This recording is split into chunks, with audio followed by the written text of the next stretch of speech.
Short story, The Memory Traders. In the year 2042, memories were no longer private.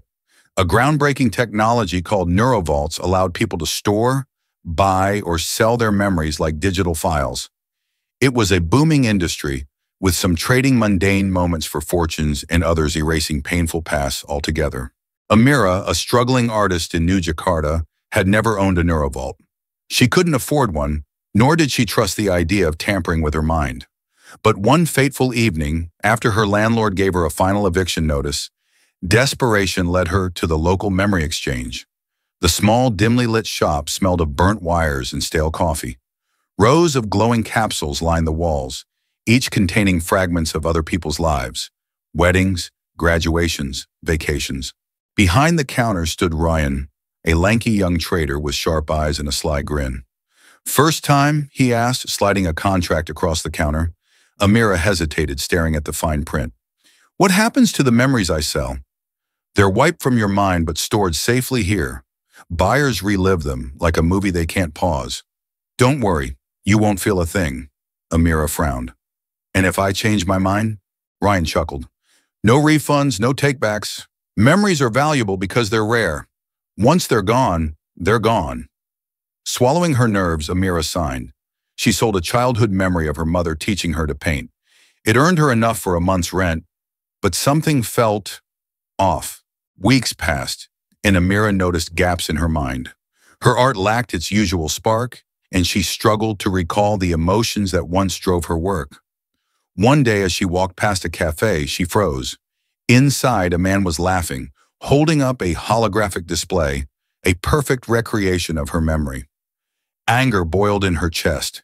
She stormed back to the memory exchange and slammed the door open. "Ryan!"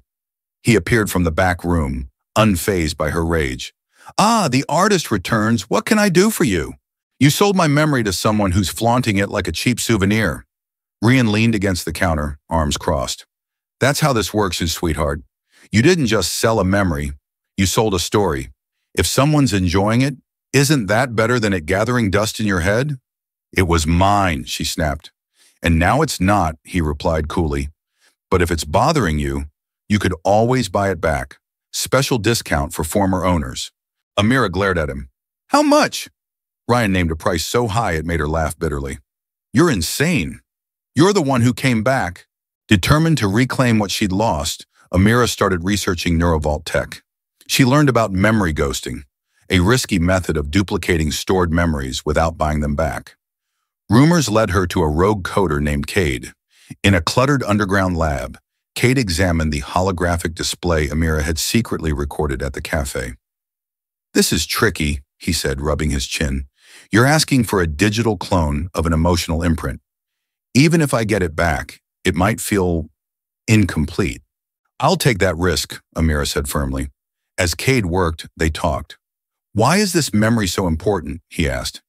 "It's not just about the memory," she explained. "It's about what it represents. That moment taught me who I am.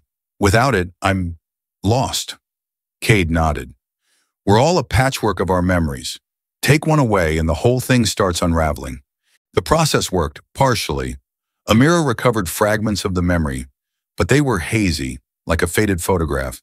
Still, it was enough. She painted furiously for days, creating her most powerful work yet, a series called The Stolen Mind. The pieces gained massive attention, sparking debates about memory ethics. Ryan even visited her gallery opening. "Beautiful work," he said, a touch of admiration in his voice. Amira smirked. "Don't think I'll thank you for this." "Wouldn't dream of it," he replied, tipping an imaginary hat. "But if you ever want to sell another memory, you know where to find me." "I'll pass." For now, at least, Amira knew her memories, frayed as they were, belonged to her, and that was enough.